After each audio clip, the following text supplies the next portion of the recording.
Bueno, vamos con el aparato digestivo para aquellos alumnos del grupo que no me dio tiempo a darlo y un repaso para aquellos que ya lo dieron.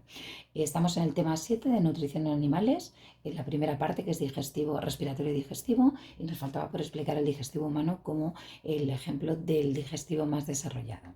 El digestivo humano tiene diferentes partes. Aquí tenemos ya una persona en la que podemos ver toda la anatomía y bueno, pues es el que se encarga de transformar el alimento para sacar de él los nutrientes y que lleguen a todas las células. Está formado primero por la primera parte, que es la boca, en la que tenemos lo que son los maxilares, ¿vale? Las mandíbulas, lo que serían los dientes, lo que sería la lengua y lo que sería el paladar. Todo eso forma parte de la primera parte del tubo digestivo. Luego pasamos al tramo común con el respiratorio, que es la faringe, en el que veremos lo que sería la epiglotis, ahora lo veremos. El conducto que conduce hasta la parte final, que está la cavidad abdominal, que es el estómago, que sería el esófago. Luego después estaría el estómago, que tiene varias partes, el cardio, el píloro y el cuerpo del estómago. Luego veremos la siguiente parte, que es el intestino delgado, en el que tenemos esta estructura en forma de C, que es el duodeno, el yeyuno y finalmente el ilio, que comunica con la siguiente parte, que es el intestino grueso, en el que la primera cámara es el ciego, que tiene el apéndice vermiforme, después tiene el colon ascendente, transverso y descendente, y finalmente lo que sería el recto, que nos permite la salida. Todo esto es el tubo. Un tubo es un tubo de entrada y un tubo de salida. En el tubo digestivo entra el alimento, todo aquello que no es digerido va a ser eliminado. ¿Vale? Todo aquello que no se puede digerir y no se utiliza va a salir. Según entra, sale. Y luego tenemos unas glándulas anexas o anejas, que son las glándulas salivares que están cerca de la boca, que son la parótida, que está situada en el oído, la glándula submaxilar debajo del maxilar y la sublingual, que se encuentra debajo de lo que es la lengua. Después nos encontramos con el hígado, que es esta gran glándula que se encuentra situada encima del estómago y que su conducto va a ir a dar a lo que es el duodeno, que produce la bilis. Debajo de ella se encuentra una bolsa, que es la vesícula biliar, que almacena el líquido procedente del hígado, que es la bilis. Y luego nos encontramos con el páncreas, que es la siguiente glándula, que además es una glándula mixta porque produce hormonas y también produce jugos digestivos. Concretamente produce, en nuestro caso, que es lo que nos importa, produce el jugo pancreático, que también viene a dar al duodeno. Bien, aquí lo que os he puesto simplemente es una diapositiva explicando la medida del tubo digestivo, con el tiempo que tarda en bajar en cada parte estar el alimento, o lo que ya los residuos que queden, y una serie de endoscopias para que veamos cómo es el interior de lo que sería el tubo digestivo, incluso alguno con alguna patología. No es importante la diapositiva, pero bueno. Y lo siguiente, vamos a empezar con la primera parte, que es la boca. La boca es el orificio de entrada al tubo digestivo. En el caso nuestro, que somos parte de los mamíferos, tenemos la parte anterior, los labios, que son los repliegues de piel que se van a encargar de mamar cuando somos crías, somos bebés y no podemos alimentarnos de otra manera. Tomamos la leche materna gracias a que tenemos labios y que podemos mamar. Después, ya en el interior de la boca, nos encontramos con el maxilar superior e inferior, en el que se encuentran insertados los dientes. Después, la lengua, que es un órgano musculoso. Después, el paladar, que nos separa de las fosas nasales, el paladar óseo y el paladar blando, que se encuentra en la parte posterior. Muy importante que está el blando, donde está la óvula campanilla, porque permite que se cierre cuando pasa el bolo alimenticio. Y luego después nos encontramos con el conducto siguiente, que sería la faringe. La faringe es una estructura que tiene forma de embudo, es decir, la parte ancha es la boca y la parte estrecha sería la siguiente parte, que sería la faringe. O sea, toda esta forma de estructura en forma de tubo da hacia la boca y hacia el esófago, y es lo que sería la faringe, que es un tramo común al respiratorio y al digestivo. De ahí que tengamos la tráquea, que está situada delante, que corresponde al aparato respiratorio, y que la epiglotis cerrará este conducto cuando se produce el paso del bolo alimenticio, que pasará a la siguiente parte. Aquí tenemos una imagen más de frente, la otra lateral, en la que vemos claramente el maxilar con los dientes, con la dentición, en el que vemos la lengua, vemos todo el paladar blando con la óvula o campanilla y vemos ya la entrada lo que sería la faringe. Muy importante aquí, bueno, aquí se ven las amígdalas. Este es un órgano que es adenoide, que realmente está relacionado con el sistema inmunitario y que no tiene nada que ver con lo que sería el tubo digestivo. Y luego después nos encontramos con los dientes. Los dientes es una estructura que nos va a ayudar a, ya veremos, a realizar las funciones, concretamente la digestión mecánica, pero vemos la estructura de un diente en el que vemos la parte externa del diente, que es la corona, y vemos que está formado por una primera capa que es el esmalte, después la dentina y luego ya la parte en la que se encuentra la pulpa, en la que se encuentran los nervios, los vasos sanguíneos, porque el diente está vivo, no es una estructura muerta, sino que está comunicada con el circulatorio, comunicada con el sistema nervioso, y luego está insertado en una parte del hueso, ¿vale? Toda la zona que corresponde con lo que sería la raíz. Los dientes, como vemos ahí, tenemos que son los primeros que serían los incisivos, luego después nos encontramos con los caninos, que los tenemos más pequeños que los tienen ya los carnívoros, después los premolares y finalmente los molares. Entonces la función de cada uno de ellos se encargan todos de llevar a cabo la digestión mecánica, pero son los incisivos son para cortar, los caninos para desgarrar y los premolares y los molares llevan a cabo la trituración del alimento. Aquí tenemos la dentición de un niño pequeño que, como vemos aquí arriba, se ve insertado en el hueso los dientes definitivos, porque su dentición, como veis, tiene un hueco, tiene menor cantidad de dientes que luego después son reemplazados y ya se tiene la dentición nuestra, que tenemos más dientes que tiene un niño pequeño. No hay que saber el número de dientes, pero como podéis ver, pues si contáis aquí el número de dientes, pues tienen 1, 2, 3, 4, 5, 6, 7, 8, 9, 10, que serían 20, ¿vale? 20 dientes. Y nosotros tenemos más, con lo cual tenemos 32. Bien, luego tenemos la siguiente parte, sería el esófago, y aquí vemos claramente en movimiento todo el fenómeno que ocurre, que es la deglución. La deglución es el paso por este tubo que baja desde la faringe hasta el estómago y que la única función es bajar el bolo alimenticio hacia lo que sería la siguiente parte, que sería el estómago. Como vemos, está musculoso y se encarga de llevar a cabo ese movimiento del bolo que se denomina el movimiento peristáltico. Es un movimiento que permite que el bolo alimenticio baje independientemente de que estemos de pie, tumbados o como estemos. Quiere decir que no es la gravedad la que permite el paso del bolo alimenticio, sino es el movimiento del esófago el que provoca el impulso de ese bolo alimenticio hasta el estómago. Podemos tener en cuenta que un perro come teniendo el estómago en la parte de arriba, es decir, el movimiento peristáltico es el que impulsa el bolo alimenticio hasta lo que sería el estómago. Ahí tenemos la deglución. Podemos decir que hay varias partes. La primera es una deglución que es un poco voluntaria y consciente, porque nosotros somos los que queremos tragar y tragamos de forma voluntaria. ¿Qué ocurre al tragar? Pues que la epiglotis se cierra, que la úvula campanilla sube, ahí la epiglotis se cierra y luego ya entramos en una deglución que es todo el paso por lo que sería el tubo, que ya no es voluntaria, es involuntaria, es el propio bolo alimenticio el que hace el proceso. Y ahí vemos cómo baja por todo el esófago hasta que llega a lo que sería el estómago. Bien, la siguiente parte es el estómago. El estómago es un órgano musculoso que además cuando está vacío está con todo su como replegado por dentro, como arrugado, como hemos visto antes un poco en las endoscopias que había, y es un órgano que en la entrada tiene un esfínter y en la salida tiene otro. Es decir, cuando entra el alimento no pasa directamente a la siguiente parte, sino que queda aquí dentro del estómago para que sea digerido. Ya veremos las funciones digestivas. Entonces tiene el cardias en la entrada y el píloro en la salida. En la pared de ese estómago se encuentran las glándulas gástricas, que son las que van a liberar el jugo gástrico. Y aquí tenemos, pues bueno, el líquido del jugo gástrico. Sobre todo se ve muy bien la pared del estómago con sus repliegues. Estará más estirada cuanto más lleno se encuentre el estómago. Y aquí vemos cómo llega el alimento y cómo el jugo gástrico lo digiere. Y cómo tiene un movimiento, porque el estómago también tiene un movimiento, porque también va a hacer una digestión mecánica.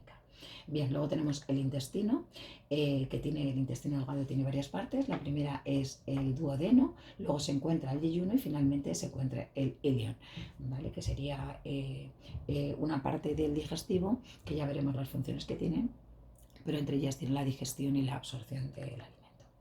Ahí vemos el duodeno, que es esta estructura, después pasa por todo el yeyuno y finalmente llega al ilion.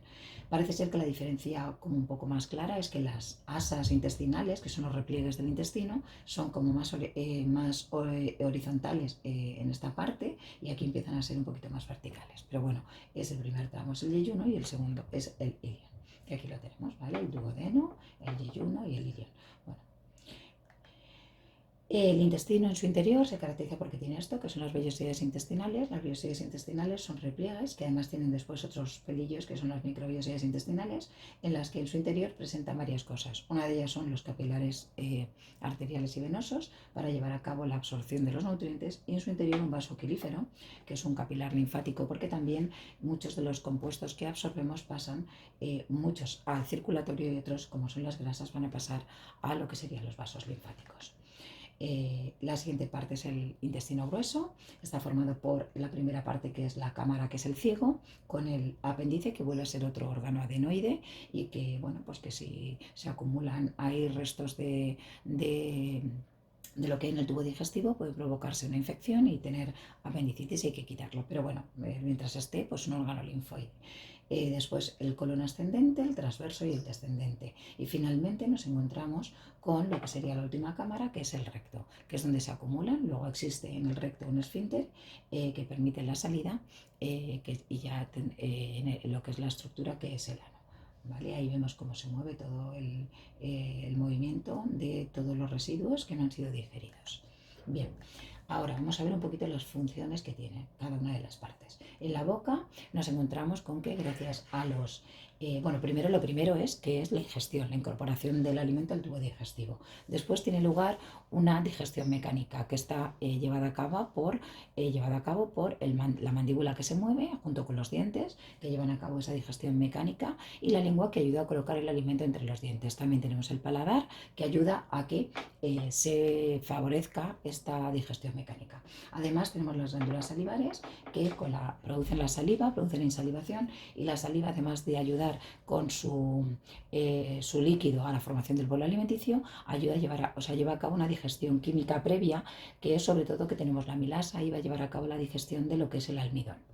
Y ya pasamos a la siguiente parte. La siguiente parte, como os he dicho, según veíamos el esquema, sería la faringe, en la que tenemos la deglución, que es tragar el alimento, que el alimento pase a la siguiente parte, y la deglución continúa con el esófago, en la que ya es una parte que es involuntaria, que no controlamos, hasta que llega a lo que sería el estómago. Y en el estómago nos encontramos que hay dos funciones. Una es una digestión mecánica, porque hay movimiento del estómago, y otra es una digestión química, en la que veremos los jugos que hay, que son los jugos gástricos, que digieren principalmente las proteínas. Y luego tiene una función de absorción, que favorece la absorción, sobre todo de agua, de medicamentos, de drogas, el alcohol, etcétera. Todo eso va a pasar directamente del estómago a lo que es todo el circulatorio.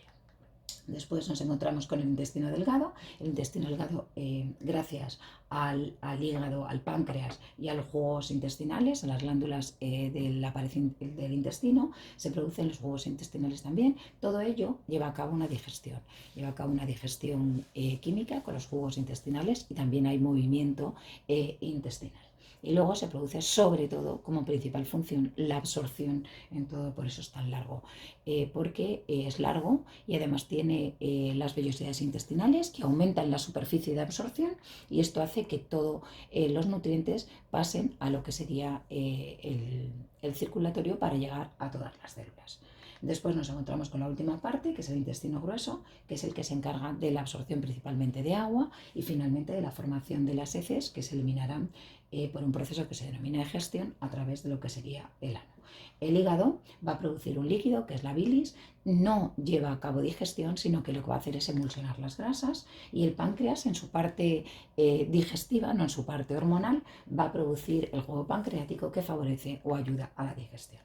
Los tipos de digestión que he mencionado son, por una parte, el mecánico, que es como el que ocurre en la boca. Yo me meto una manzana y la mastico. ¿Qué ocurre? Que se rompen pedazos. Eso es digestión mecánica, y eso lo hacen los dientes, la lengua, los maxilares, el paladar. Pero luego, a la vez, pues tenemos lo que sigue en la siguiente parte, sería la digestión química, que ya haya sustancias químicas que lo degraden y pongamos a obtener nutrientes pequeñitos, que son los que se pueden absorber y pueden pasar al circulatorio. Ahí tenemos la siguiente función que he dicho, que era la deglución, la primera parte, que es cuando tragamos, y veis cómo se cierra la epiglotis y cómo pasa al esófago, que se encuentra situado justo detrás de la tráquea. Después la deglución continúa por todo el esófago, y llegamos al estómago. En el estómago tenemos enzimas digestivas. Bueno, tenemos varias cosas. Lo primero, una sustancia protectora, que es la mucina, que protege la pared del estómago, para que la pared del estómago no esté dañada por los jugos del propio tubo digestivo, o sea, de lo que es el estómago. Luego tenemos que tiene proteínas que digieren o sea, enzimas que digieren las proteínas, como es la pepsina.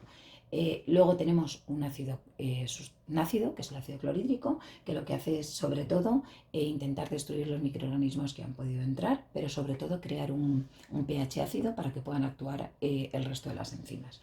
Y luego los recién nacidos tienen una enzima, que es la renina, que es para la digestión de la leche, que luego después pues perdemos con el tiempo.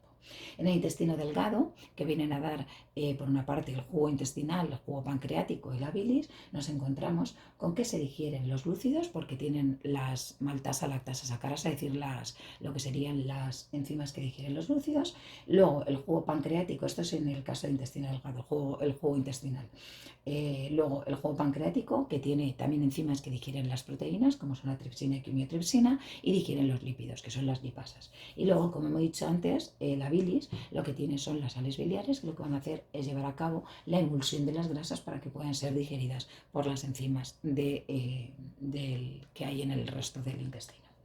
La absorción de nutrientes es la siguiente función, la siguiente sería la absorción, y como vemos el tubo del intestino está formado por repliegues, que son las vellosidades intestinales, que aquí se ven en un intestino real y que además a su vez pues tienen unos repliegues que son las microvellosidades intestinales. Bueno, hay vellosidades intestinales y ahí las vemos muy bien, con los vasos sanguíneos y con el vaso linfático en medio.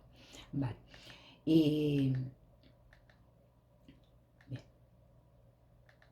esto va, vale. Luego después nos encontramos con la última parte, que es la formación de las heces en el intestino grueso. Uy, se ha quedado aquí esto aquí en medio un poco feo, pero bueno, el intestino grueso, que es el que se encarga de absorber agua, se encarga de la absorción de agua y de la formación de las heces, y luego lleva a cabo el proceso de digestión, que es la eliminación a través del ano de los residuos que no han sido utilizados, que van a ser las heces. Muy importante no confundir producto de desecho con producto de lo que sería el resultado del tubo digestivo. El tubo digestivo lo que se elimina son las heces, que son restos que no han sido utilizados, mientras que lo que se consideran productos de desecho es cuando la célula toma los nutrientes y libera los desechos.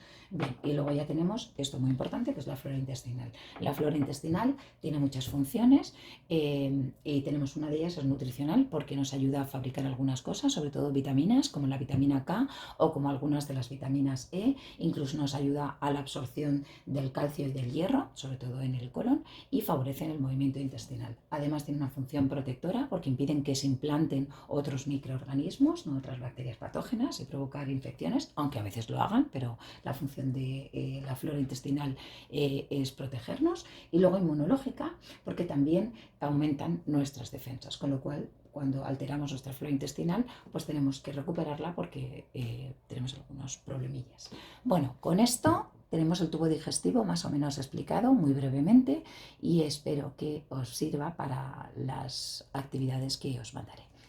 Hasta la próxima, chicos.